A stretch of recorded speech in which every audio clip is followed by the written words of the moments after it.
Welcome to the Deep Dive, where we take a stack of incredible sources and pull out the most vital, most surprising, and most illuminating insights just for you. That's the goal. Today, we're plunging into one of the most, well, truly monumental events in human history, the D-Day invasion of June 6, 1944. Absolutely pivotal. Imagine a gray dawn breaking over the English Channel, revealing a sight unlike anything the world had ever witnessed. It was history unfolding right there, before the eyes of millions, a moment that felt both impossible and somehow inevitable. Impossible is definitely the right word. What our sources describe is truly awe-inspiring, this massive, unprecedented armada stretching just to the horizon. The scale is just staggering. It really is. We're talking about 7,000 vessels. Think about that.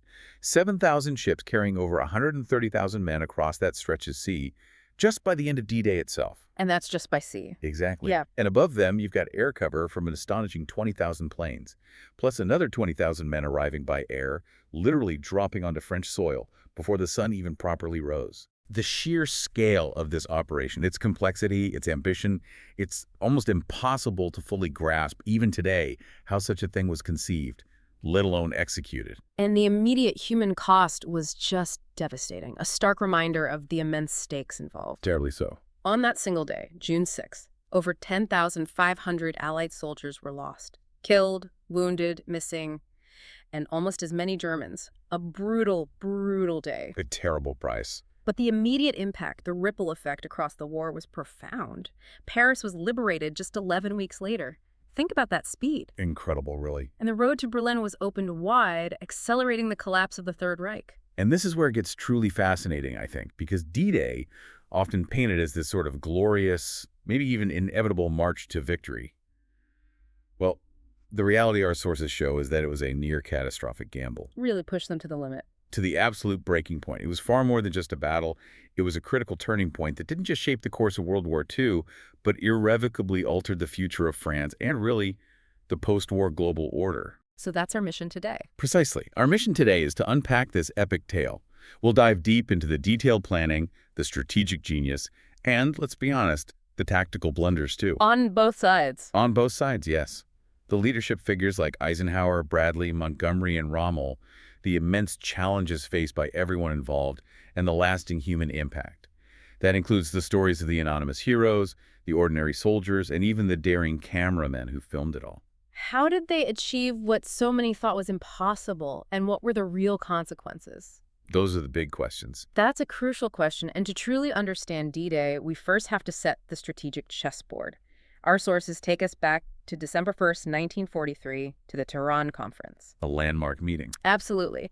Here you have three of the most powerful heads of state in the world, Joseph Stalin, Winston Churchill, and Franklin D. Roosevelt, coming together, facing a decision that would ultimately dictate the war's outcome. And it wasn't just about military might, it was about political will, different visions for the war. And immense pressure. What's crucial to remember, and our sources really emphasize this, is the pressure Stalin had been applying. For 2 long years, these leaders had struggled, really struggled, to agree on an invasion date in Western Europe. 2 years is a long time in that context. A very long time. Stalin's Soviet troops had been fighting Hitler virtually alone in the East since June 1941, enduring these brutal, almost unimaginable losses. He was demanding, almost pleading, you could say, for the opening of a second front in the West. To relieve that pressure. Exactly. To relieve the immense pressure on his forces, arguing quite reasonably that it was the only way to truly bleed Hitler dry, to force him to fight on 2 major fronts. But Churchill, famously, was very reluctant. Our sources really dig into his deep reservation. He wasn't he? He feared a direct head-on attack against Germany and Western Europe. He thought it would be too costly, potentially catastrophic, might even fail. Understandable fears, given past experiences.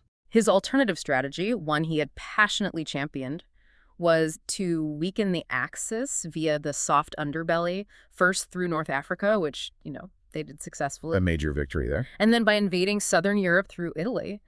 But what happened to that grand Italian strategy? It didn't quite go to plan, did it? No, it stalled. Effectively, it validated Stalin's persistent argument. The Allied forces were halted near Naples, bogged down by really formidable German defenses in that mountainous terrain. They just couldn't advance any closer to Germany in a meaningful way. So that slow attritional campaign in Italy really underscored the need for something bigger, more decisive. It did. And Roosevelt's stance was also evolving. Initially, he had shared some of Churchill's hesitation, concerned the U.S. perhaps wasn't ready for such a massive, complex operation. It was a huge undertaking for them. A monumental one. But by late 1943, his determination had really solidified. He wanted to end the Third Reich as quickly as possible in the West, not just for military reasons, mind you, but also driven by hopes of post-victory cooperation with the Soviets. He was already thinking about a new global order. That post-war world. Exactly. This shift in U.S. resolve, their growing power and determination, was absolutely pivotal. So if we're looking at why D-Day became, well, almost inevitable, Churchill, despite his strategic brilliance and his long-held beliefs, essentially had no choice in the end. The balance had shifted. Completely. Facing the sheer might and growing influence of the United States, especially after they entered the war in 1941, the balance of power had irrevocably shifted within the alliance. America was the senior partner now. The U.S., with its immense industrial capacity and fresh troops, became the dominant force, compelling Churchill to accept the Western invasion. It was a concession, perhaps, but a necessary one for the unity of the Allied war effort. Exactly. The Tehran Conference, therefore, wasn't just a meeting. It solidified the Allied commitment to a direct, massive assault on German-occupied Western Europe. This decision fundamentally redefined the war's trajectory and laid the groundwork for the post-war geopolitical landscape. It was the strategic foundation upon which D-Day would be built. Okay, so the Allies are committed. Now, let's flip the coin and consider the German response. It's often assumed Hitler was caught completely off guard by D-Day, but our sources indicate he had a long-standing, almost paranoid fear of an invasion of German-occupied Western Europe. That's right, dating back to as early as 1941. He knew it was coming eventually. The intelligence reports reveal what was truly an outrageous project, as they called it, the planning for the Atlantic Wall. Not just a few bunkers. Oh no, far from it. Planning began in 1942. This wasn't just a line of bunkers. It was envisioned as a continuous, theoretically impenetrable line of fortifications, almost 4,000 miles long. 4,000 miles. Stretching all the way from northern Norway down to the Spanish border. The sheer ambition, the scale of resources dedicated to it, it was staggering. It really speaks to Hitler's deep-seated anxiety about a Western front opening up. And the human cost of building it sounds just as staggering. We're talking about 13 million tons of concrete. An immense amount. And thousands upon thousands of forced laborers, Frenchmen from the compulsory work service, refugees, Jews, prisoners of war. It was a monumental undertaking, built quite literally on human suffering and slave labor, a grim showcase of the Nazi regime's methods. Absolutely grim. And what's crucial to understanding the German defense strategy, or maybe its flaws, is how Allied strategic deception really took root. Most Germans, from the high command down, and therefore their defense priorities, were heavily influenced by the belief that the Allies would land in the Calais region. The Pas de Calais, the narrowest point, makes sense on paper. It does. Only 25 miles from Britain. So that's where they focused a lot of their best troops and fortifications. This misdirection was a huge Allied advantage, allowing them to draw German resources away from the true target, Normandy. So, by late 1943, on paper at least, Fortress Europe appeared firmly in German hands, projecting this image of impregnable strength to the outside world. An image the Allies would have to shatter. So, the strategic stage is set. Let's move to the Allied command structure. January 15th, 1944, a pivotal moment. Dwight D. Eisenhower arrives in London, handpicked by Roosevelt to lead Operation Overlords. He carried the weight of the entire operation, but also this incredible resolve. He famously declared, "I am completely confident that the soldiers, sailors, and airmen and all the civil populations of the United Nations will demonstrate once and for all that an aroused democracy is the most formidable fighting machine that can be devised." Powerful words. You could almost feel the pressure, but also that unwavering determination. Definitely. And his leadership style was immediately evident. He had this astute understanding of the Anglo-American alliance, that delicate balance. Absolutely critical to manage. As the American supreme commander, he knew he needed a strong British second-in-command. So he appointed British Field Marshal Bernard Montgomery, Monty, right? That's him, Monty, a celebrated hero of the North African Desert Campaign against Rommel, ironically. To command Allied ground forces. It was a shrewd move, wasn't it? Leveraging British expertise, ensuring a unified, effective command structure. essential for such a massive multinational effort. Absolutely, balancing the U.S. Supreme Command with that crucial British experience on the ground. And this brings us to perhaps one of the most audacious, almost unbelievable aspects of the entire operation, the sheer secrecy and the elaborate strategic deception involved. How do they manage to keep the Germans so utterly in the dark about the exact landing site? It's quite a story. The leaders had chosen France. Okay, but specifically Normandy, not Calais, even though Normandy was significantly farther from Britain, logistically more challenging in some ways. The why for choosing Normandy is simple, yet profound. Its beaches were significantly less well-defended compared to Calais. Calais was a fortress. Exactly. Normandy was comparatively softer, though still defended, of course. The initial plan was for the invasion to take place in spring, targeting the area between Ouistreham and Corentin. But Monty had other ideas. Montgomery, ever the meticulous tactician, pushed for crucial adjustments. He argued successfully to widen the front line eastward to include Caen. Why Cannes specifically? Two main reasons. First, to avoid getting the entire army stuck in a small perimeter right on the beaches. Yeah. Second, and crucially, Caen opened onto flat, open land, vital for deploying armored divisions later and setting up temporary airfields. Makes sense. And he wanted to go west, too. Yes, he also wanted to extend the landings farther west to seize the deepwater port of Cherbourg as quickly as possible. This would be absolutely essential for the logistics, for supplying the massive army once it was ashore. You couldn't sustain that force just over the beaches indefinitely. Okay, so a wider front. Key objectives identified. But all of this hinged on that deception, keeping the Germans completely, utterly fixated on Calais. Totally. They had to keep them in the dark about Normandy. So, they spun what our sources call these big wheels of propaganda. They deployed this elaborate network of phony airfields, complete with inflatable airplanes, dummy tanks, even false radio traffic, all positioned across from Calais. The famous Ghost Army. The first U.S. Army group, U.S., exactly. A fictitious army group, supposedly led by the infamous General Patton, whom the Germans both feared and respected. It brilliantly reinforced the German belief that Calais was the primary target. It was a psychological war as much as a physical one. Absolutely brilliantly executed, misdirecting German resources right up until the last moment. This sophisticated deception campaign, combined with the strategic choice of a less defended beach, laid the groundwork for an operation that aimed to surprise and overwhelm, not just outfight, the enemy. It's a testament to the comprehensive nature of Allied planning. D-Day's success wasn't just about raw power. It was about outsmarting the enemy on every conceivable level. That level of detail is incredible. Speaking of the Germans, let's talk about Erwin Rommel, the Desert Fox. Hitler appointed him back in 1942 specifically to reinforce these Atlantic Wall defenses. A formidable opponent. You'd think, with a general of his caliber, known for his tactical brilliance, especially in mobile warfare, the defenses would be impenetrable. But our sources paint a very different picture of his experience in France. They do. What's truly illuminating here is Rommel's perspective and his immense growing frustrations. He arrived in France in early 1944 and immediately recognized that the beaches were, in his words, badly defended. Badly defended, not the impenetrable wall Hitler promised? Not at all. Not completely undefended, of course, but far from the fortress Hitler imagined or claimed. Rommel was a pragmatist, a master of mobile warfare, and he understood the critical role of air power, something he'd learned the hard way in North Africa. And air power was a problem. A major issue was the dire lack of air support. The Luftwaffe, the Nazi Air Force, was primarily stationed back in Germany to counter the relentless Allied bombing raids on cities and industry. This left Rommel unable to use it effectively in Normandy.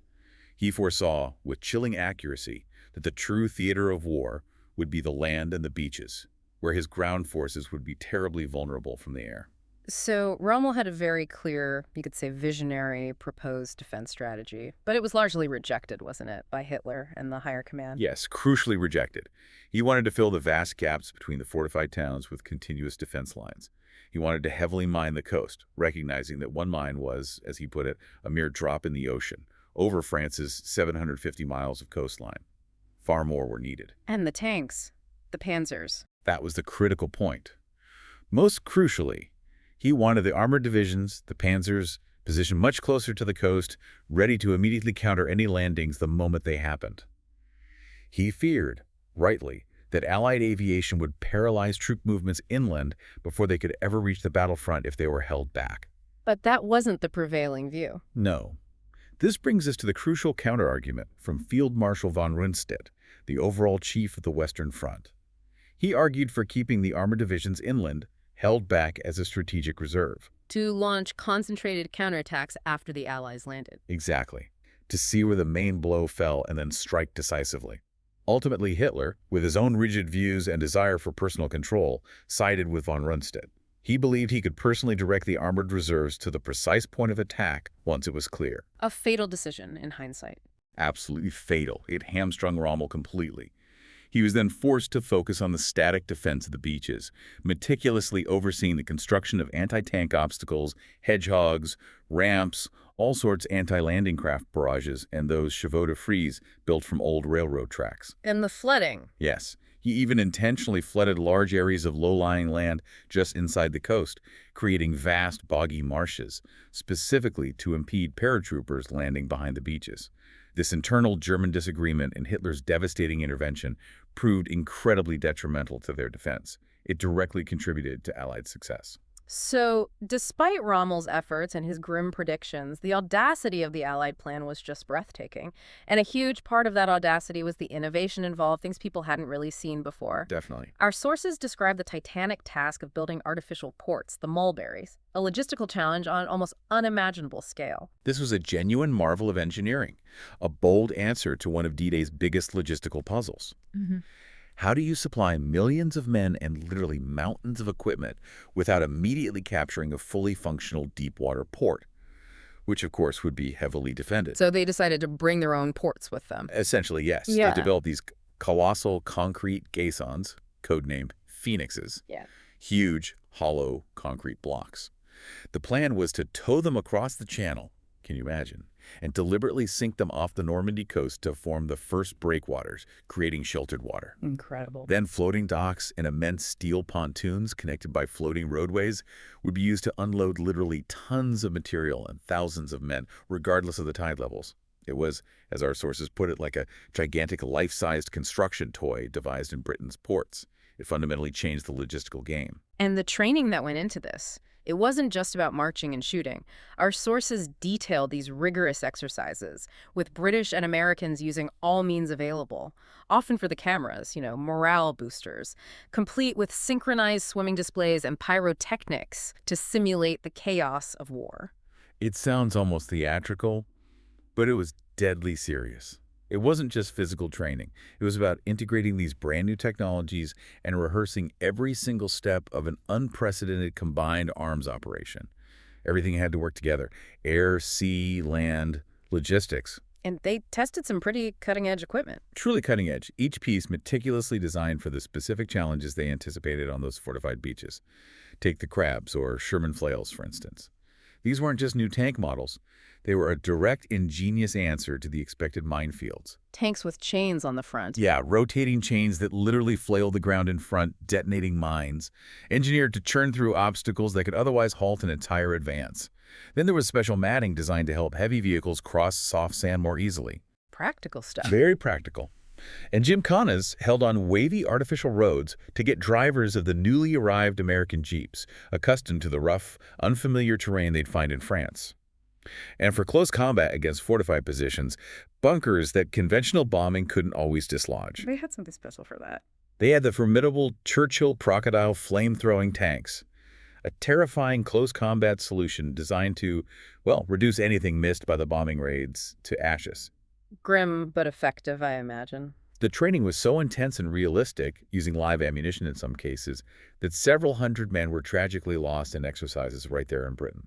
A grim foretaste of the actual landings. That's a heavy price, even before the battle. It is. One extreme site in Cornwall, Slapton Sands, which closely resembled Omaha Beach, tragically prophetic, saw heavy casualties during a rehearsal, codenamed Exercise Tiger. This highlights that the Allies knew, to a degree, what conditions to expect. They had invaluable intelligence, including thousands of photos of German defenses provided by the French resistance. It paints a picture of incredible foresight, maybe grim preparation, and a willingness to learn from costly mistakes, even in training.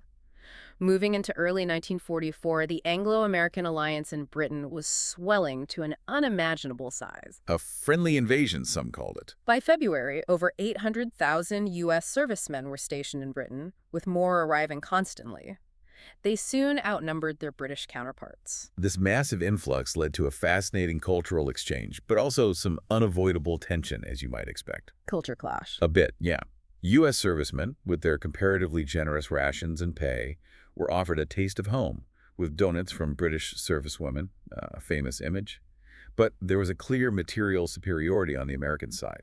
Their Sherman tanks were arriving in huge numbers, designed to match German Panzers, and their P-38 Lightning bombers often outclassed British planes in range and capability at that point. Which must have caused some friction. It did create some social friction. Entire British families sometimes had to be moved out of their homes to accommodate the flood of new arrivals. Stereotypes emerged. The stoic, poor old British bloke compared to his seemingly spoiled cousin from America, often due to superior U.S. rations, chocolate, cigarettes, nylon stockings, things that were scarce in wartime Britain. Yet despite this, remarkably good relations were generally established. Our sources mention Blackpool, a popular seaside resort. Apparently, U.S. servicemen relaxed there quite enthusiastically. Much to the delight of local girls, the sources suggest, and perhaps the dismay of their absent British husbands or boyfriends fighting overseas. Right. The period saw a significant rise in divorces and illegitimate children. One source quotes a rather blunt, if humorous, observation: "Long live British girls." It highlights the profound human element, doesn't it? The social upheaval and unexpected connections forged alongside the immense military buildup. These personal stories, the blending of cultures, were an often unseen part of the D-Day preparations. Absolutely. And what's also critically important is the leadership and morale building during this intense period. Eisenhower, back in March, visited the prestigious Sandhurst Military Academy. Britain's West Point. Exactly. He delivered this powerful message to the young cadets, knowing full well some of them would soon die in the upcoming invasion. He told them, "You young men have this war to win. You must be their leader, their father, and mentor." Powerful stuff. He underscored that it wasn't enough just to be the best soldier. They needed to be sources of unwavering guidance, strength, and leadership for the men they would lead into the hell of battle. And even Churchill, who had initially been so reticent about Operation Overlords, was fully converted by this stage and became a zealous supporter. He came around. He attended a life-size U.S. paratrooper training exercise back in March, apparently fascinated. He even brought his own camera to capture the simulated chaos. Really? His own camera? Yeah. And this footage, incidentally, was later used in newsreels to represent real landings because actual combat footage was often too dangerous or simply impossible to acquire in the heat of the moment. It signifies the complete commitment from the highest levels of leadership, a shared, albeit hard-won, resolve. By May, the final preparations in secrecy reached an almost unbelievable level. Hundreds of thousands of men were grouped into these isolated camps, completely cut off from locals to prevent any leaks of information, any careless talk. Security was paramount. Absolutely. Officers concerned about maintaining morale under such intense pressure and boredom reportedly went easy on minor disciplinary requirements, understanding the unique circumstances. And for posterity, for the historical record, British Army Film School students and volunteers were recruited. Like the ones you mentioned earlier. Exactly, like 20-year-old Desmond O'Neill and 27-year-old Ian Grant. They were entrusted with capturing the preparations, blending in by being made sergeants. They were there to document history in the making, embedded with the troops. A truly fascinating detail from our sources. On May 27th, just days before the invasion, troops were introduced to a new currency: Allied printed French francs. Ah, yes, the Allied military currency. This deeply angered General Charles de Gaulle. He saw it as a profound breach of French sovereignty, asserting that only France should print its money. But despite his anger, he was deliberately kept out of the loop on the D-Day plans themselves. The Allies didn't fully trust him or perhaps feared leaks. Then finally, on May 31st, the troops received booklets revealing Normandy as the target, along with extra rations, chocolate, cigarettes, things like that. Final instructions were filmed on June 1st. Extreme secrecy was maintained until the very last moment. Men didn't even know their exact landing spots, like Ouistreham or Omaha, until hours before landing. The level of operational security they maintained is almost unbelievable. It's a testament to the meticulous planning and the absolute commitment to achieving surprise. If we connect all of this to the bigger picture, the meticulous planning, the incredible engineering like the mulberries, the intense and often costly training, and this ironclad secrecy, They were all pillars of the Allied strategy. Absolutely. Designed not just to overcome the fortified German defenses, but to achieve that decisive element of surprise, which in the end was arguably as crucial as any weapon they carried. And what a machine it was, a truly monumental undertaking. We're now right at the D-Day launch. The sheer orchestration of this armada is just mind-boggling. Hard to picture. Our sources tell us there were 1.5 million U.S. servicemen in southern England by this point, alongside the British forces, and 21,000 Canadian troops, the third biggest Allied force participating. Imagine the logistics of moving them all to the ports. The embarkation itself was an engineering and logistical feat of astonishing proportions. Hundreds of thousands of men left their isolated camps, pouring into 19 designated ports along England's south coast. British troops mainly in the east, Americans in the west. And loading the vehicles must have been a nightmare. A truly remarkable task.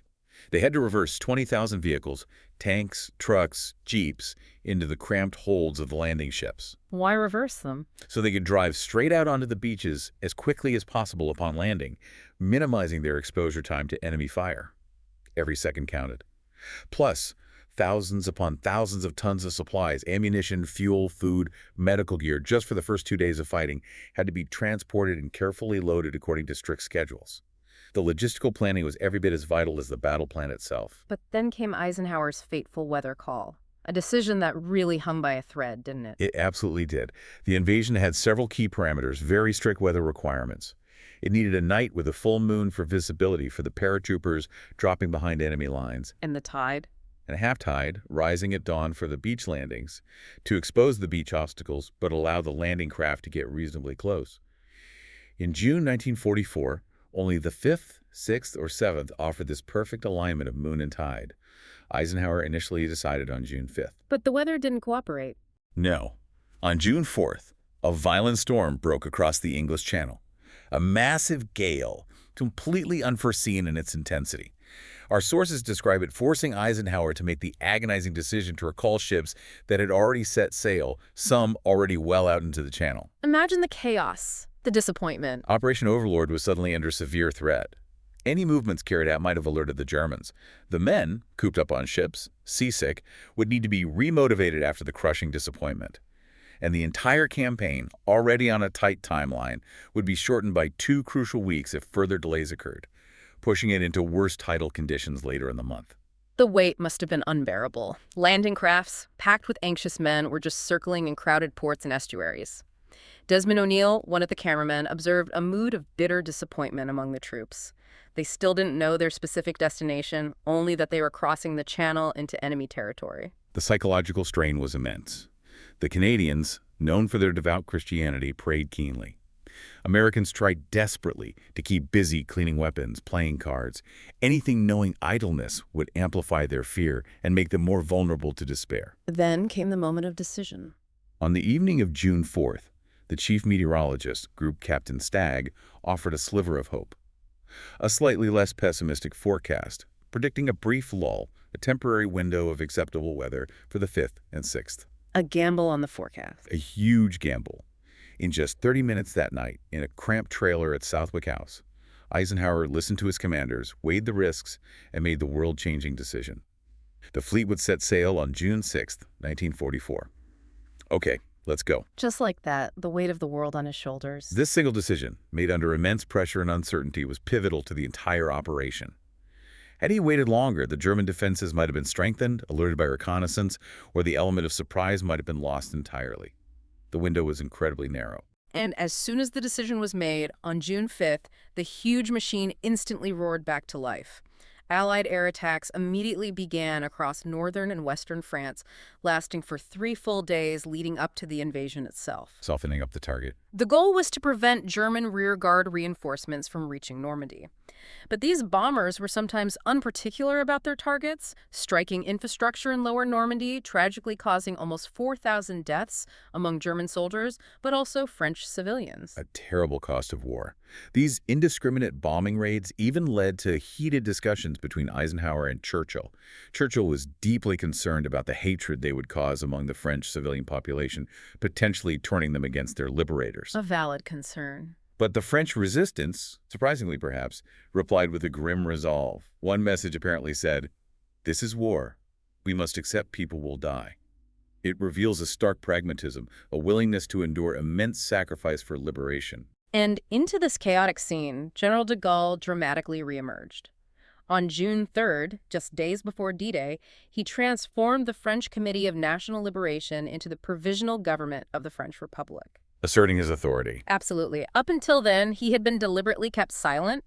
The Allies had concealed everything from him, deeply distrustful of his independent nature and concerned about leaks. As the liberation of France drew nearer, the British and Americans realized, perhaps reluctantly, they needed de Gaulle. His cooperation was crucial to ensure the full backing of the French people and, vitally, the resistance network, which could provide invaluable intelligence and sabotage support during and after the landings. So they summoned him. On June 4th, after being summoned by Churchill, de Gaulle left Algiers for Britain. He arrived furious, reportedly refusing to let the Allies lay down the law, fiercely guarding French sovereignty. But despite them refusing to entrust him with full power or even tell him the landing location, he shrewdly agreed to broadcast a message urging French support for Overlord. This political maneuvering was as intricate and high stakes as the military planning itself, shaping France's post-war leadership from the outset. Meanwhile, back at sea on June 5th, the diversionary tactics continued. Dozens of small ships, equipped with radar reflectors and noisemakers, headed north of Le Havre, a critical strategic port. Operation Taxable and Glimmer. They used smoke screens and dropped metallic chaff to create the illusion of a massive fleet on German radar screens. This was designed to make the Germans believe a huge invasion was crossing far north of the targeted Normandy beaches, reinforcing the Calais deception. It was a crucial part of keeping German forces misdirected, fixating their powerful 15th Army on Calais even as the real armada sailed south towards Normandy. And here's a testament to Eisenhower's deeply human leadership philosophy. Late on June 5th, just hours before they took off, he visited Greenham Common Airfield. To see the paratroopers off. Exactly. He visited the U.S. 101st Airborne Division. These men, the famed Screaming Eagles, would be among the very first to reach French soil, jumping into the darkness behind enemy lines. Ike's smiling face masked his underlying tension, while the paratroopers put on brave faces, trying to reassure their leader. He stayed until the very last plane had taken off, a quiet vigil that spoke volumes about his commitment to his men. It's a powerful image. Yeah. The paratroopers' preparations themselves were intense, almost ritualistic. Reconnaissance pathfinders used scarlet war paint or charcoal to blacken their faces, a stark, almost primal image of men preparing for battle in the dark. What was their job? They jumped first with radio transmitters and beacons, vital for signaling the drop zones to the main waves of gliders and paratroopers that would follow. The amount of equipment they carried was staggering. It reportedly took 3 men to help one fully loaded paratrooper get onto the plane. And they knew the risks. They knew they had perhaps a 50% chance of survival on that initial jump. 50%. And yet they boarded the planes. They boarded. This deep uncertainty, this immense weight of potential failure, is further revealed by Eisenhower's famous disaster letter. That same night, as his men prepared to jump, he privately wrote a short statement in case the landings failed, taking full personal blame. What did it say? It read, "Our landings in the Cherbourg-Havre area have failed to gain a satisfactory foothold, and I have withdrawn the troops. My decision to attack at this time and place was based on the best information available. The troops, the air, and the Navy did all that bravery and devotion to duty could do. If any blame or fault attaches to the attempt, it is mine alone." Wow, it is mine alone. It speaks volumes about the immense burden of responsibility he carried, a poignant demonstration that even with the most meticulous planning in history, ultimate success was far from guaranteed. It was still a massive gamble. Okay, the stage is set, the decision made, the troops are moving. Let's look at the invasion plan in detail. It was comprehensive, wasn't it? Perfected over weeks of intense preparation and countless rehearsals. Absolutely. On the night of June 5th into the 6th, German coastal defenses were to be softened, ideally almost wiped out, by relentless aerial bombardments from thousands of heavy bombers.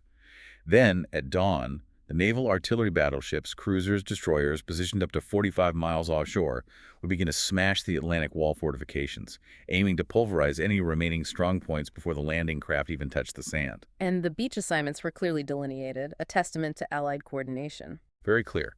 The British and Canadians would take the eastern flank, Sword, Juno, and Gold beaches, located between Ouistreham and the small town of Arromaches. The Americans would take the western flank, the now infamous Omaha and Utah beaches, aiming for different but interconnected strategic objectives. And each beach had specific key objectives meticulously planned to establish and rapidly expand the beachhead. Correct. The British needed to capture the city of Caen as quickly as possible, ideally on D-Day itself. Why Command? As we mentioned, it was a critical communication hub, a road and rail nexus through which the Germans could bring in reinforcements. And crucially, it opened onto that flat land, essential for deploying Allied armored divisions and setting up temporary airfields quickly. And the Americans. The Americans, landing further west, had the primary task of moving up the Cotentin Peninsula to seize the vital deep-water port of Cherbourg. The plan called for capturing it within a week.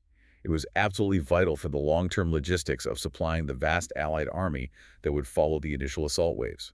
This detailed and integrated plan shows how the Allies intended to quickly establish a solid foothold, secure vital infrastructure like Caen and Cherbourg, and then expand inland, linking up the beachheads. It was a well-oiled machine on paper designed to overwhelm the enemy with a combined force of air, sea, and land power.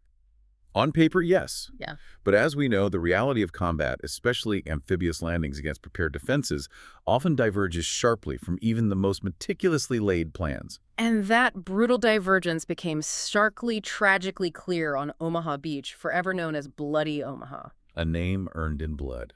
On June 6th, starting from 3:15 a.m., Allied planes started bombing German positions across all the landing sectors. Then, at dawn, the naval artillery took over, pounding the Atlantic Wall. Omaha's first objective was clear: establish a beachhead, link up with the forces landing at Utah further west, and then begin the drive towards Cherbourg. But the initial bombardments at Omaha were, quite frankly, a disaster. Many of the heavy bombers released their payloads too early or too far inland, due to poor visibility and fear of hitting their own incoming landing craft. They largely missed the German defenses overlooking the beach. And the naval shelling. The naval artillery, hindered by that early tide coming in faster than expected and the smoke and dust obscuring targets, simply didn't have enough time or accuracy to pulverize the Atlantic Wall defenses on Omaha as effectively as planned elsewhere. The assault force, comprising experienced GIs from the 1st Infantry Division, the Big Red One, but also the largely untested 116th Regiment of the 29th Division, were heading towards an almost intact German defense system positioned on the bluffs above. They were walking into a nightmare. A complete nightmare. And the landing conditions were catastrophic.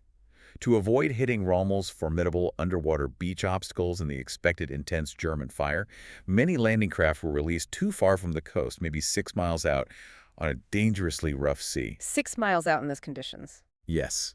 Men were literally crammed in like pack animals, soaked, freezing, terribly seasick, and utterly terrified. Robert Capa, the legendary photographer who landed with the first wave, vividly recounted, "When the noise of the first shell hit our ears, we hit the deck and lay in our vomit without watching the coast approach." What a horrifying image. They were met by that almost intact German defense overlapping fields of machine gun fire, mortars, artillery, snipers raining down fire from the cliff tops. It turned the beach into a lethal turkey shoot. The tide, brought in earlier than forecast by the strong onshore wind, caused waves to break violently over Rommel's brutal sea defenses. Hedgehogs, ramps, mines forcing men to jump from their foundering craft into deep water, many weighed down by 60-80 pounds of equipment. Many must have drowned right there. Many did. Those who made it to the shore were pinned down, unable to advance up the heavily defended beach and steep bluffs. They instinctively grouped together behind the minimal cover offered by the seawall or beach obstacles, sending terrifying messages back to the command ships. Nailed to the spot by enemy artillery.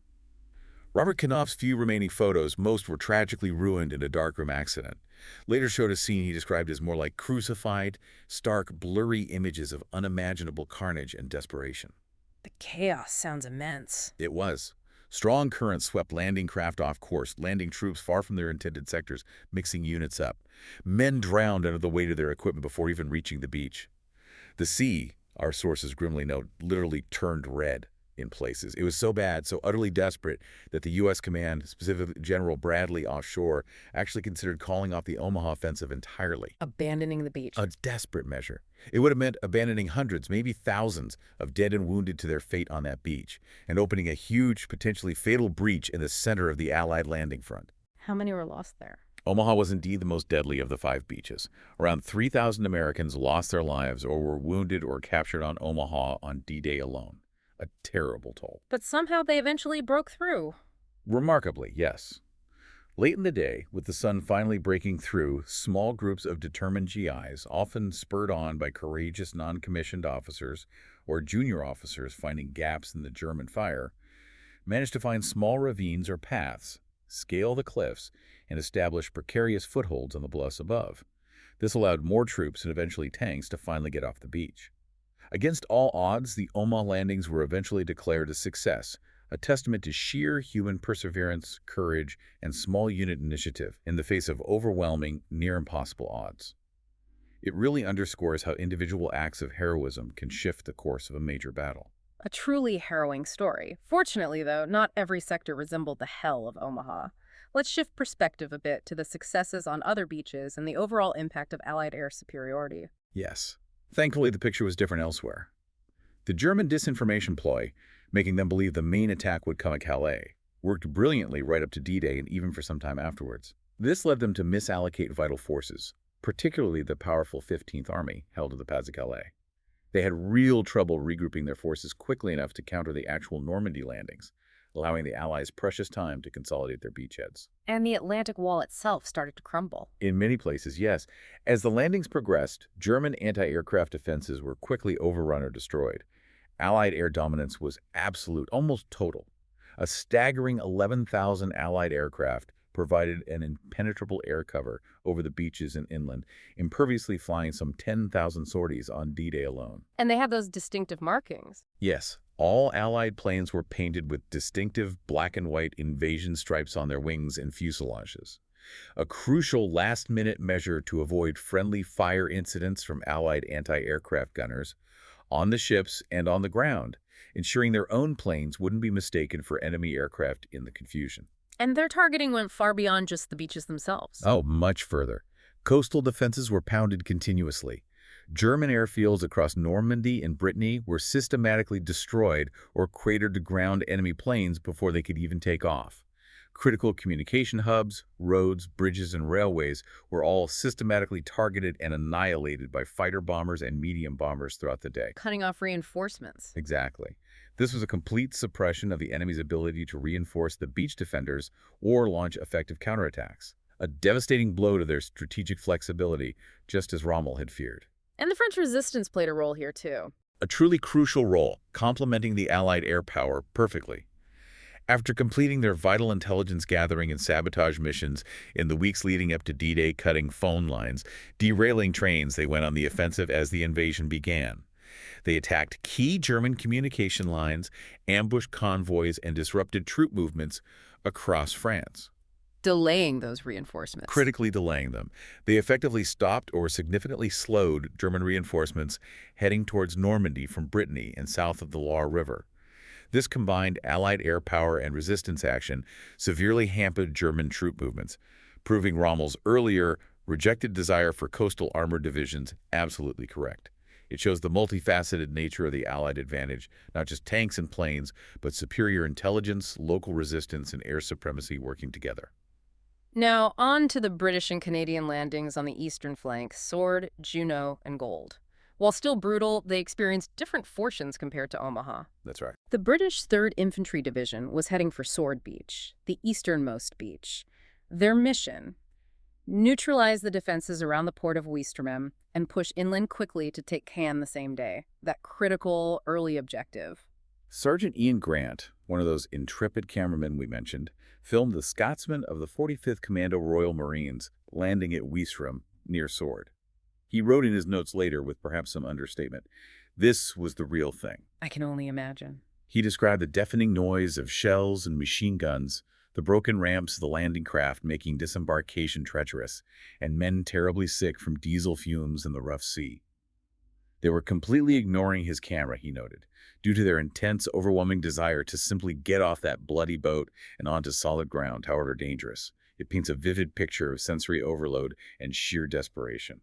Another cameraman, the youngest one, 20-year-old Desmond O'Neill, arrived about 45 minutes before Grant at Sword Beach itself. He filmed the last moments of the battle there, capturing the surreal landscape of smoke, wreckage, and devastation. What did he say about it? He described being in the thick of that gray smoke. Everything seemed unreal. He also noted the beach exits were heavily congested, making it nearly impossible for troops and vehicles to move inland quickly, creating dangerous bottlenecks. Tragically, while filming an infantry platoon moving off the beach, O'Neill himself was shot in the arm and had to be evacuated and repatriated. Even the observers weren't safe. No, Sword Beach was eventually secured, but at the cost of around 600 British dead and wounded. And so even those tasked with simply capturing history found themselves caught up in its brutal reality, paying a direct personal price. On Juno Beach, the central Canadian sector, their primary mission was to push inland and take Carpacet-Cayenne Airport, another vital objective near Cayenne. Our sources provide some unique footage here, apparently from the very first wave of the assault, filmed by an automatic camera fixed to a landing craft obstacle-clearing vehicle, a Bullock, a unique perspective from the absolute front lines. What does that footage show? It shows the chaos of the landing. We also hear that the first French house was liberated on Juno Beach, though tragically it cost 100 Canadian lives to take it, and sadly wasn't filmed. We also see footage of the first German prisoners being taken and the raw anger of a proud Frenchman towards them, a visceral moment of liberation caught on camera. Were conditions difficult there too? Yes, the rough sea caused significant problems for the second wave of landings at Juno, swamping some craft. But despite losing around 300 young Canadians killed or wounded on D-Day, the beachhead was firmly established, and their advance inland towards Cadon began. They were met, in contrast to the grim landings, with joyful receptions from French women in the first liberated villages. So a mixed picture across the beaches. Back at Allied headquarters in Portsmouth, on board HMS Apollo, despite British Admiral Ramsay smiling with understandable pride at his fleet's crucial role in getting the troops ashore. Eisenhower remained deeply anxious. Our sources describe him pacing, chain-smoking. He was receiving these alarming messages from Omaha, contrasting sharply with the more encouraging ones coming from Utah Beach and the British and Canadian sectors. It was clear from his expression, his whole demeanor, that the battle was far, far from won. The fact that the boys at Omaha were still pinned down, stuck at the foot of the cliff 6 hours after landing, must have been agonizing. Agonizing. It underscored the extreme precariousness of the situation, the razor's edge they were balanced on throughout D-Day. Indeed. The early successes on other beaches, combined with the terrible struggles at Omaha, highlighted the unpredictable nature of combat, despite all the meticulous planning. Absolutely. The integrated air superiority and the crucial efforts of the resistance were vital in allowing the Allies to consolidate their gains where they could and prevent German reinforcements from reaching the front lines effectively, even if Omaha remained a bloodbath for most of the day. It demonstrated that D-Day's ultimate outcome was a complex confluence of strategic brilliance, immense logistical effort, incredible individual bravery, and let's face it, a degree of sheer luck in places. Now we move into the next phase. The Normandy campaign itself. D-Day was just the beginning. What followed was a grinding, brutal period of progress. General Montgomery arrived ashore 2 days after D-Day, and our sources say he had very good cause for concern about the speed of the advance or lack thereof. He did. Montgomery, always known for wanting a crushing balance of power, absolute certainty before taking decisive action, made a critical decision that would significantly impact the British advance. He delayed deploying his main armored divisions immediately after landing. Why delay? Perhaps overcaution, perhaps misjudging the initial German reaction. As a result, his forces failed to take Caen on day one as planned, which was a key objective. Our sources note that his troops possibly were relieved at having been able to land without too much damage compared to expectations, seemed to display a lack of bite in those initial days, a kind of psychological letdown after the intense anticipation and the initial relief of getting ashore. Even the cameramen were just strolling around filming these first funny Frenchmen, as one source puts it. Exactly. This initial slackening, this loss of momentum, was quickly and ruthlessly exploited by the Germans, who, despite the chaos, were beginning to react, particularly around Caen. They had been waiting for just such an opportunity to stabilize the front. And the Germans counterattacked fiercely. They did. Although the main German armored forces were initially held back from the immediate front, as von Rundstedt had ordered, they reacted swiftly once the landings were confirmed. 2 panzer divisions, including the notorious and fanatical 12th SS Panzer Division Hitlerjugend, made up of young, indoctrinated teenagers led by veteran officers, launched fierce counterattacks against the British and Canadians on June 7th, 8th, and 9th. Where did they attack? Primarily aiming to block the roads leading south from the beaches towards Caen. This became a brutal attritional fight for the critical city and its surroundings, stopping the initial Allied push in its tracks. And the bombing of Caen itself wasn't very effective. Not in dislodging the Germans, no. The main German defenses were positioned outside the city, in the surrounding villages and terrain. So the intense Allied bombing of Caen itself, while devastating the ancient city and killing thousands of civilians, was largely ineffective militarily at that stage. German propaganda ruthlessly used the civilian suffering, filming the ruins and refugees, to try and show their own soldiers enduring similar hardships, attempting to bolster morale. So the Germans maintained control of Caen. Yes, the German army maintained a tenacious grip on the western part of the city and its southern approaches, forcing thousands more refugees to flee the constant shelling and bombing, adding tragically to the human cost of the battle. This German counterattack also had serious consequences for the Allied paratroopers. How so? It isolated many of the Allied airborne divisions, the British 6th Airborne east of the Orne River, and the American 82nd and 101st Airborne further west. They had often dropped inaccurately, scattered over wide areas, and were now unable to link up easily with the main forces advancing from the beaches. Many small groups were surrounded and recaptured. Heavy losses for the airborne. Very heavy. The American airborne divisions in particular lost over half their heavy equipment during the drop, and roughly 1 in 5 men killed, wounded, or captured in the first few days. However, their wide dispersion paradoxically confused the Germans, making them believe a far greater number of paratroopers had been dropped than was actually the case, which did slow down the German response somewhat. Amidst this grinding battle around Caen, the Americans achieved a critical breakthrough further west. On June 9th, they captured the small but strategically important town of Isigny after a furious bombardment. A key link-up point. Absolutely crucial. The fierce German defense of Isigny had prevented the Allied forces who landed at Omaha from linking up with those from Utah Beach and continuing their push together up the Cotentin Peninsula towards Cherbourg. With Isigny finally taken, the Allied front in the American sector was at last reunited, stretching continuously now for over 60 miles, all the way from Ouistreham in the east to the beachhead in the Cotentin. That was a vital step in consolidating the overall Allied position, wasn't it? It allowed the Americans to coordinate their advance and really begin the push towards Cherbourg in earnest. It proved that even these small, hard-won tactical victories could have outsized strategic impacts, knitting the whole front together. Now, with the Allies firmly established along the coasts, even if bogged down around Caen, it was time to bring in General de Gaulle again, the leader of the Provisional French government. His role was becoming increasingly crucial for legitimizing the liberation in the eyes of the French people and establishing French authority. The political dimension was always present. Our sources highlight the intense political significance of this moment for de Gaulle himself. He had, as we noted, never liked being in need of help, always fiercely independent. Stepping onto French soil at Creusot-sur-Mer on Juno Beach after 4 long years of exile in London was no exception. He arrived almost as a sovereign, returning to his land. And Churchill was still wary. Very wary, still deeply distrustful of de Gaulle's independent streak and potential political ambitions. He had even written that pointed message to Montgomery on June 8th. "I must inflict on you a visit from General de Gaulle. I do not think you should greet him on the beach." A very telling remark about the underlying tensions within the alliance. De Gaulle spent only 1 day in France on this initial visit, June 14th, but he used it brilliantly, carefully managing his public image.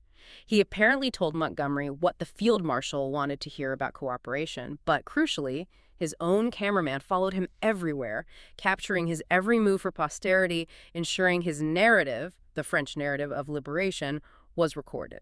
Smart politics. Very smart. In Bayeux, the first major French town, liberated and remarkably undamaged, the people were absolutely delighted, ecstatic to see a French leader, French uniforms, not under the German yoke.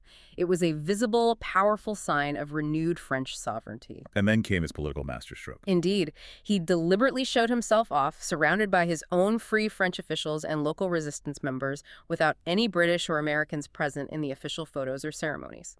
He then marched straight into the Bayeux town hall, the sous-prefecture, and installed his chosen commissioner, effectively establishing his government's authority on French soil without referring to the Allied military command at all. A bold move. Incredibly bold, it denied the Allies any say in France's immediate political choices in the liberated areas and forced their hand, compelling them to recognize his provisional government's power.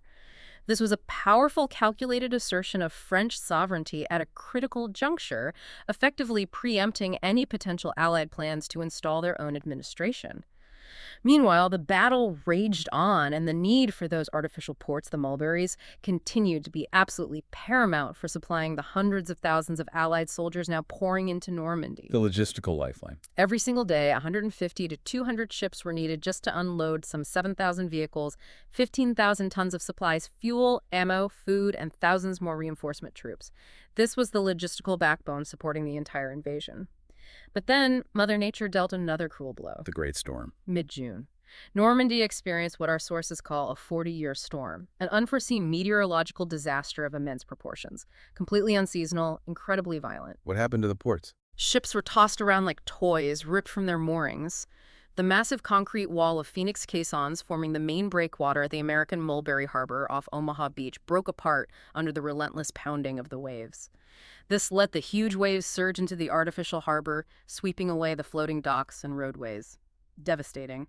How long did it last? The storm lasted a full 4 days, from June 19th to the 22nd. It completely interrupted the vital supply of materials and reinforcements at a critical time when the Allied beachhead was still relatively shallow and facing strong German resistance. Hundreds of landing craft and other vessels were wrecked along the beaches, a stark, rusting reminder of nature's power over even the best-laid plans. What were the consequences for the campaign? Huge. British engineers, with incredible ingenuity and effort, managed to quickly repair and reinforce their Mulberry B port at Aramorsh, which remained operational, albeit at reduced capacity. But the American Mulberry A port off Omaha was effectively destroyed beyond repair. This meant the Americans had to rely solely on landing supplies directly over the beaches, a much slower and more difficult process, especially for heavy equipment. The entire invasion supply plan was disrupted, and the overall campaign timetable slipped further, now running perhaps 10 days late. It was a significant setback that underscored the immense challenges and risks of relying on such novel, weather-dependent logistics. This disruption only amplified the urgency for the U.S. troops to capture the deep-water port of Cherbourg quickly. They needed a proper, sheltered, all-weather port. Absolutely essential now. Although surrounded by land, the city of Cherbourg itself was still in German hands, fiercely defended by its garrison. Finally, on June 26th, after weeks of really grinding, difficult combat advancing up the Cotentin Peninsula through that tough bocage country, the lead elements of the U.S. infantry entered the suburbs of Cherbourg. The end was near for the defenders. That same day, Lieutenant General von Schlieben, the German garrison commandant, realizing the situation was hopeless, surrendered himself and his staff to the young, aggressive American General Lightning Joe Collins. In a striking break from the usual Nazi fanaticism, von Schlieben balked on his personal oath to Hitler, surrendering before all his men had laid down their weapons. The main German forces in the city didn't fully capitulate until the following day. What was the cost of taking Cherbourg? Very high. The Americans had lost around 22,000 men killed, wounded, or missing since D-Day in the fight for the Cotentin Peninsula and Cherbourg itself. So seeing the German general surrender relatively quickly was perhaps a relief, but also a source of mixed emotions for the weary GIs who had fought so hard to get there. And the prisoners told a story. They did. The average age of the German prisoners taken at Cherbourg, some quite old, many very young boys, clearly showed the declining quality and manpower reserves of the German army in the West by this stage. Germany's younger, more battle-hardened troops were still desperately needed and mostly deployed on the Eastern Front against the Soviets. It was a grim sign of Germany's dwindling resources. About 40,000 prisoners were taken in total in the Cherbourg campaign. With Cherbourg taken, one of the last major fortified sections of Hitler's much-vaunted Atlantic Wall finally came down. A huge strategic and symbolic victory for the Allies. Hugely symbolic. Our sources note that while the ordinary German soldiers often seemed relieved the fighting was over, the captured officers frequently maintained a degree of haughtiness or sullen pride, perhaps shame, in their surrender. After the fall of Cherbourg, Hitler, increasingly obsessed with micromanaging the war from afar, decided to personally oversee the German army in the West even more closely. He sacked von Rundstedt. Yes. He removed the experienced Field Marshal von Rundstedt, who had pragmatically, and perhaps bravely, suggested seeking a truce in the West. Hitler replaced him with Field Marshal von Kluge, who was perceived as being more reliably obedient to the Führer's increasingly unrealistic orders. And Rommel's reaction. Rommel, now fully dismayed by the Führer's rigid, no-retreat, hardline policies, which he saw as militarily suicidal, reportedly confided to his aides that all he could do now was try to delay the ultimate disaster. He knew the war in the West was lost, barring a miracle. Meanwhile, Eisenhower back at Allied HQ was growing increasingly worried. The Americans had taken Cherbourg, a major success, but Montgomery still hadn't captured Caen. Still stuck there. Still stuck. Caen remained the planned launch pad for the main Allied advance out of Normandy. The Germans, now firmly installed inland, had the distinct advantage of defense, utilizing the terrain, bringing up supplies and reinforcements, while the Allies remained largely hemmed in along the Channel coast, their strategic goals significantly behind schedule. The Americans, now having secured Cherbourg, refocused their efforts on breaking out southward from the Cotentin Peninsula. But they had no choice but to pierce the main German front line first. And that meant fighting through the bocage. Exactly. This was incredibly difficult in the Norman bocage country, that maze of small fields bordered by thick, ancient hedgerows, earthen banks, and sunken lanes. It made defense infinitely easier than attack. To see without being seen, as the military saying goes, our sources describe it simply as, "this goddamn country," a term of exasperated frustration commonly used by the American GIs fighting there. It was perfect defensive terrain. In this huge, confusing checkerboard maze, a handful of determined, well-camouflaged German defenders, armed with machine guns and Panzerfaust anti-tank weapons, could hold up entire Allied battalions for days. And the tanks struggled. American tanks were effectively stuck navigating the narrow roads and lanes, making them easy targets for hidden German anti-tank guns firing from the hedgerows.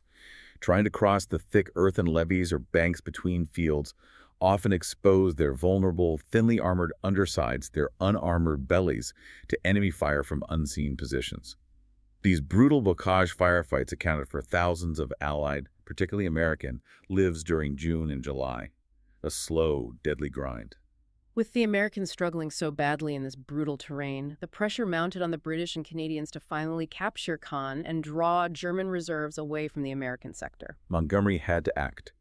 Under increasing pressure from Eisenhower, he finally decided to employ considerable means to take Caen. He asked for and received massive Royal Air Force heavy bomber support for Operation Charnwood. Bombing Caen again. Yes. On the night of July 7th, over 450 RAF bombers dropped more than 2,500 tons of bombs on the northern outskirts of Caen, where the German defenders were dug in, aiming to obliterate their positions and demoralize them. It turned much of that part of the city into rubble. Did it work this time? Militarily, it had some effect, stunning the defenders temporarily. After 2 more days of fierce street fighting, on July 9th, British and Canadian troops finally entered the devastated northern and eastern parts of the city. Some 115,000 Allied troops were involved in this push. Montgomery himself arrived to inspect the prize on July 13th. But it was late and only part of the city. Exactly. Over a month late compared to the D-Day plan, and they had only taken the part of Caen north of the Orning River. The Germans still held the southern suburbs. The debate still rages today among historians whether such intensive area bombing, which caused around 2,000 French civilian deaths in Caen during the battle, and given that the main German defenses were often placed around the city rather than directly in its center, was truly necessary or proportionate for its eventual capture. A hard won and very costly partial victory, highlighting the brutal, attritional nature of the Normandy campaign. What's fascinating here, I think, is that despite the initial strategic goals and the overwhelming Allied resources on paper, the reality on the ground was this brutal, slow grind. The tenacious German resistance, particularly in the bocage, and the costly delay in taking Caen really show that even with overwhelming force and careful planning, factors like the element of surprise wearing off, difficult terrain, and determined defenders could drastically alter the timeline and the human cost. It underscores the incredible resilience of the German soldier, even as their overall strategic position was clearly weakening day by day. But then, a new hope emerged for breaking the stalemate. Eisenhower, reportedly increasingly losing patience with Montgomery's methodical, often perceived as slow approach around Caen, placed more and more confidence in the American general Omar Bradley. Bradley was proving very effective. He had successfully organized the difficult landings at Omaha and Utah, taken Cherbourg, and Eisenhower deeply appreciated his calm, clear-headedness and his methodical yet effective style of command. Bradley seemed like the man who could orchestrate the breakout. Bradley certainly believed the Americans could, and absolutely must, break through the German lines in the western part of the Normandy front south of Saint-Lô. His plan, codenamed Operation Cobra, was described with a grim precision, like a snake that leans back, then goes for the jugular. What was the tactic? It sounds aggressive. Audacious is the word. The core idea was to use precision carpet bombing by heavy bombers, but this time concentrated on a very narrow sector of the German front line, literally aiming to pulverize their defenses, creating a vast, shattered corridor through which his forces could pour. High risk, high reward. Very high risk, especially regarding hitting their own troops. Once this breach was created, his troops, particularly the fast-moving armored divisions led by General Patton, would plunge through and advance rapidly southward and westward, aiming for Brittany, the Seine, and the Loire, effectively bypassing and outflanking the bulk of the German forces still tied down facing the British around Command. Did it work? Decisively. On July 25th, after some initial confusion and tragic friendly fire incidents where bombs fell short, thousands of Allied medium and heavy bombers unleashed hell on a narrow stretch of the road between Saint-Lô and Perrier. It completely stunned and shattered the German frontline troops there, including the famous Panzer-Lehr Division, commanded by General Fritz Bayerlein. Sources sometimes confuse him with Rommel's actual second-in-command, which was effectively wiped out as a fighting force in a matter of hours. That created the breach. The long-awaited critical breach in the enemy's front line. American troops could finally leave the hell of the bocage behind them and surge forward, forcing the breakout. Some American tanks were even fitted with these ingenious Kublin cutters, large metal prongs welded to their fronts, designed specifically to cut through the hedgerows, allowing them to cross the last miles of that treacherous terrain more quickly. So the advance picked up speed. Dramatically. By the end of July, American armored divisions, spearheaded by Patton's Third Army, which had now become operational, had reached Coutances, Avranches at the base of the Cotentin Peninsula, and then in Granville on the coast. They had achieved a major strategic breakthrough that completely reshaped the entire Normandy campaign and threatened the German army in France with encirclement. And in early August, another wave of hope arrived on the beaches. Yes, the 2nd French Armored Division, commanded by General Philippe Leclerc, landed at Utah Beach. These were free French soldiers, many of whom had fought the Germans and Italians across North Africa for years. Now they returned as victors on their beloved French soil, a moment of immense national pride and symbolism for France. Who was Leclerc? General Leclerc was a valorous and upright French aristocrat, a charismatic leader who had chosen to rally to General de Gaulle and free France as early as June 1940, right after the fall of France. He embodied the spirit of continued French resistance. His division was integrated into Patton's American Third Army, finally able to take part directly in the liberation of their homeland.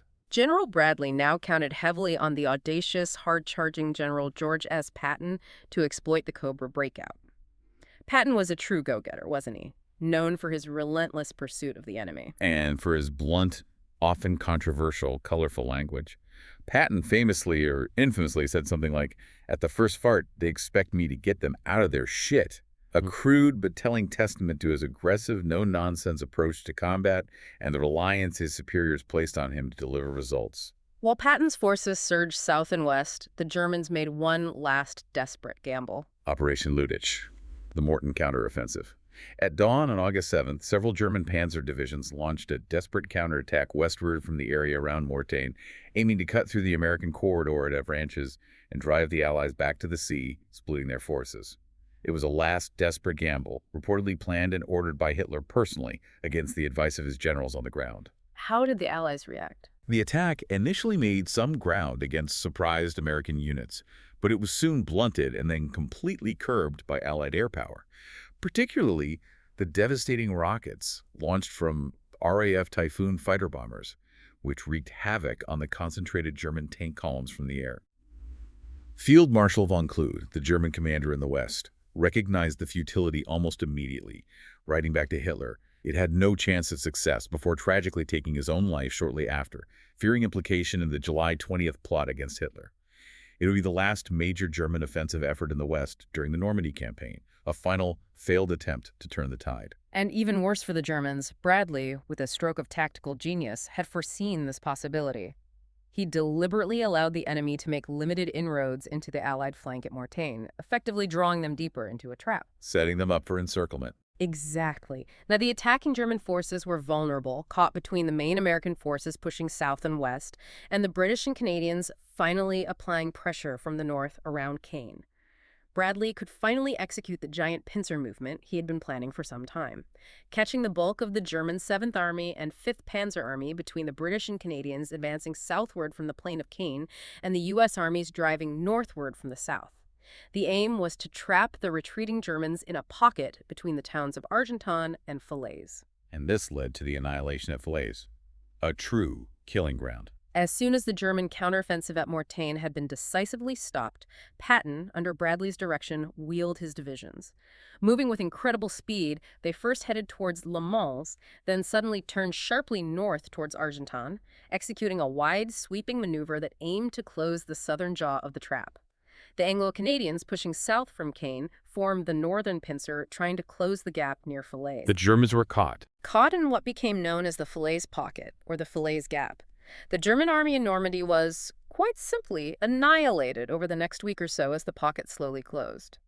Eisenhower himself later called Falaise the biggest bloodbath that any war zone had ever known, adding graphically that only Dante could have described the scene, the horror of stepping over dead and rotting flesh. The scale of loss was horrific, a testament to the ferocity of the fighting and the desperation of the trapped Germans.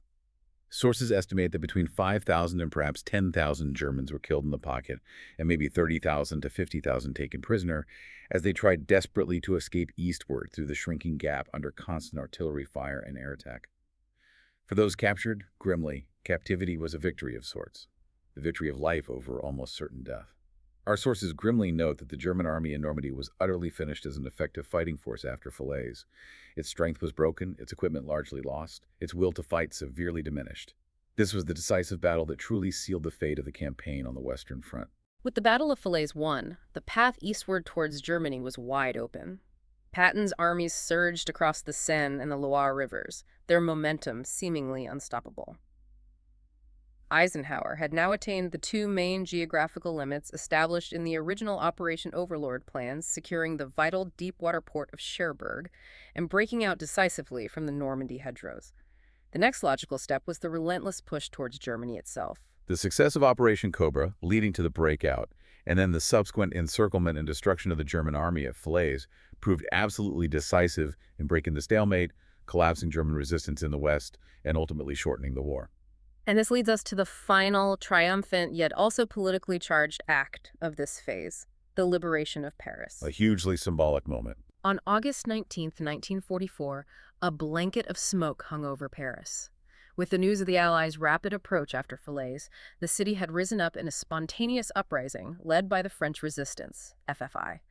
Barricades went up in the streets. Surprisingly, perhaps, it was the German military governor, General von Choltitz, who ultimately decided to abandon the French capital, deeming it indefensible with the forces he had left and unwilling to carry out Hitler's reported order to destroy the city. Convoys of retreating German troops were seen leaving Paris, heading eastward, often ignoring the resistance barricades. It's important, though, as our sources note, to acknowledge the cost of this resistance and the complexity of the liberation itself. It wasn't a completely bloodless affair for the Parisians. No, definitely not. Sources describe German tanks firing, street battles, 5 Germans reportedly set on fire in their vehicles, but also dozens, maybe hundreds, of French men and women of the resistance who died fighting the retreating Germans and French collaborators in those days just before the main Allied arrival. They paid a high price for their freedom, fighting for their own liberation. And then came de Gaulle's political triumph in Paris, a moment of immense symbolism and shrewd maneuvering. He played it perfectly.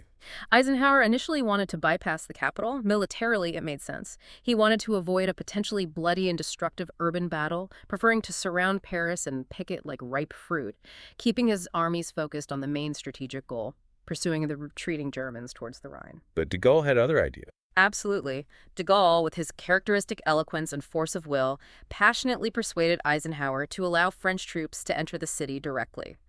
He argued it was necessary not only to support the uprising and avoid a potential bloodbath if the Germans decided to fight harder or if communist elements tried to take over, but crucially, to restore French pride and assert the authority of his provisional government immediately in the capital. Eisenhower yielded, a political necessity. He did. Bradley agreed to detach Leclerc's 2nd French Armored Division, already famed for its valor at Falaise, from Patton's 3rd Army. They were given the honor and the politically crucial task of being the very first Allied unit to enter Paris and formally accept the German surrender from von Choltitz. What must that have felt like for Leclerc's men? After fierce battles just south of the capital, the sky over the suburbs turned blue and the city erupted in celebration, bursting into tricolor flags. Women in red dresses, men in white shirts, the colors of France, joyfully welcomed Leclerc's tanks and soldiers at the city gates on August 24th and 25th. De Gaulle's gamble, his insistence, had paid off magnificently. France, once crushed and humiliated 4 years earlier, now stood symbolically shoulder to shoulder with the victors, reclaiming its pride and sovereignty in its own capital, liberated largely by its own returning soldiers. The victory parade down the Champs-Élysées on August 26 was held specifically to reinforce this legend of French participation and resilience, with de Gaulle leading the procession, acclaimed by ecstatic crowds. Our story ends, according to the sources, the following day on a perhaps less magical, more political Place de la Concorde. De Gaulle, now clearly at the head of a country whose political future was still uncertain, had asked Eisenhower to publicly appear alongside him, effectively backing his authority before the French people and the world. Did Eisenhower agree? He happily obliged, as did General Bradley.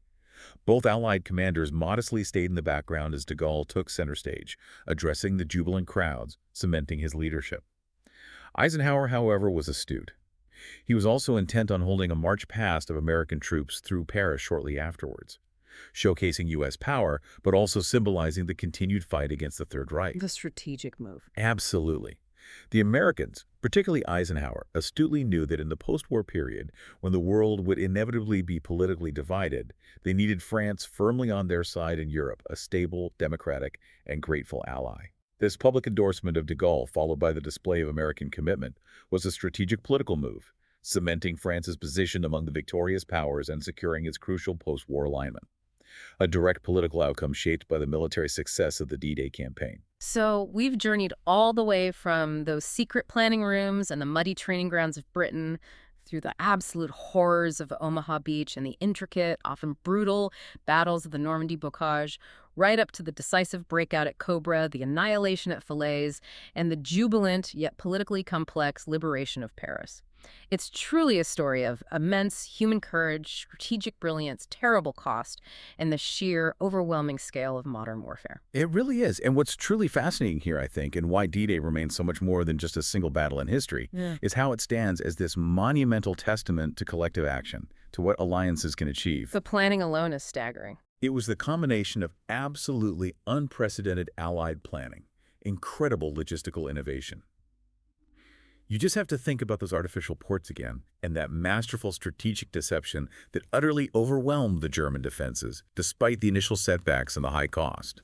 The leadership, too, from Eisenhower's nerve-wracking weather call to Bradley's tactical genius in orchestrating the breakout from the bocage, proved absolutely critical in overcoming immense challenges. And the turning points were decisive. Utterly decisive. The campaign's key turning points like Operation Cobra and the subsequent Falaise Pocket effectively annihilated the German army in the West as a coherent fighting force, directly shaping the pace and the eventual end of World War II in Europe. And, as we've seen, the aftermath profoundly shaped France's future, reestablishing its sovereignty through de Gaulle's determined leadership and ensuring its place among the victorious powers on the global stage. And as we reflect on this incredible deep dive, it's just vital, isn't it, to remember the immense human cost and the countless anonymous heroes involved. Those grainy black and white images, the snippets of film footage, they tell the fate of all those ordinary men who took part in the Normandy landings, so many of them just anonymous faces lost amongst the massed troops. Our sources remind us with deep gratitude and humility, looking at those faces. Who were you? Lost amongst the crowd of faces. Or you, turning around. Whoever you are, thank you.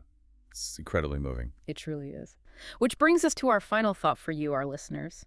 Considering the sheer scale of the planning, the technological innovation pushed to its limits, and the staggering human will involved in D-Day and the subsequent Normandy campaign, how does this monumental effort continue to influence modern military strategy, our understanding of international alliances, and perhaps our very understanding of what collective action can truly achieve even today, in the face of overwhelming odds decades later? A profound question to ponder.